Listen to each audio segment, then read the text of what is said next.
4 og 5 mødtes. Og måtte verdensmesteren Alan Johnson blive støvet over for juniorverdensrekordholderen og sølvvinderen ved verdensmesterskaberne indendørs, kineseren Zhang Yu.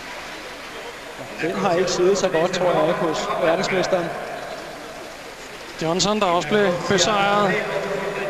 Eugene, landsmanden Larry Wade.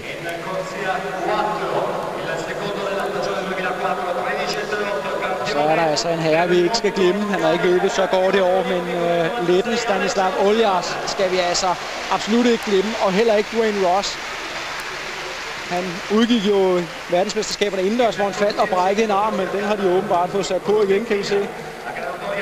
Her har vi så Liu med 114. Bronzevinder ved sidste års verdensmesterskaber. Tog sølv på 60 meter hæk indendørs i marts måned. Men har vundet alt, hvad han har rørt ved i denne sæson, og han fortsætter tilsyneladende fremgangen.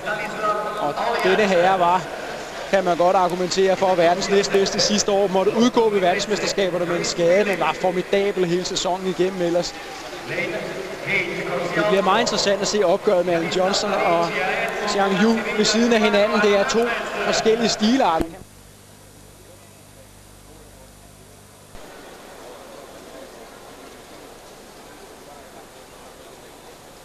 Og det er altså spændende, om vi så småt er på vej mod et tronskifte. 33-årig Alan Johnson, 20-årig Liu.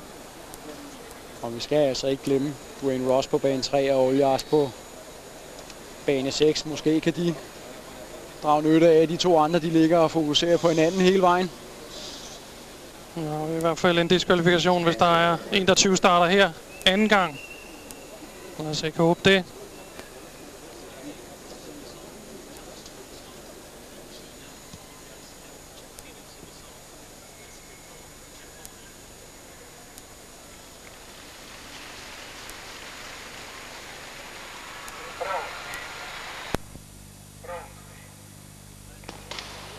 Og så er de afsted en god start af Liu, men også Johnson er rigtig godt med. Det er Alan Johnson, der fører på nuværende tidspunkt foran Liu. Olias på tredjepladsen. Det er Johnson, så kommer kineseren. Liu, han kommer, og det ser ud til at blive kinesisk sejr. Det bliver stenhårdt. Tiden er 13.09. Men det er ikke til at skille dem ad. Jeg tror, kineseren når frem, men spørgsmålet er, om den rutinerede Johnson alligevel får kastet sig først over stregen. Han fører i hvert fald længe, men skal det være sejr til Liu for anden gang i denne sæson? Det ser ud til det, da han besejrer Alan Johnson. Det her, det er fremtidens mand i 110 meter hækkeløb. Han er en eminent tekniker. Det er formidabelt, som man henter på Alan Johnson undervejs.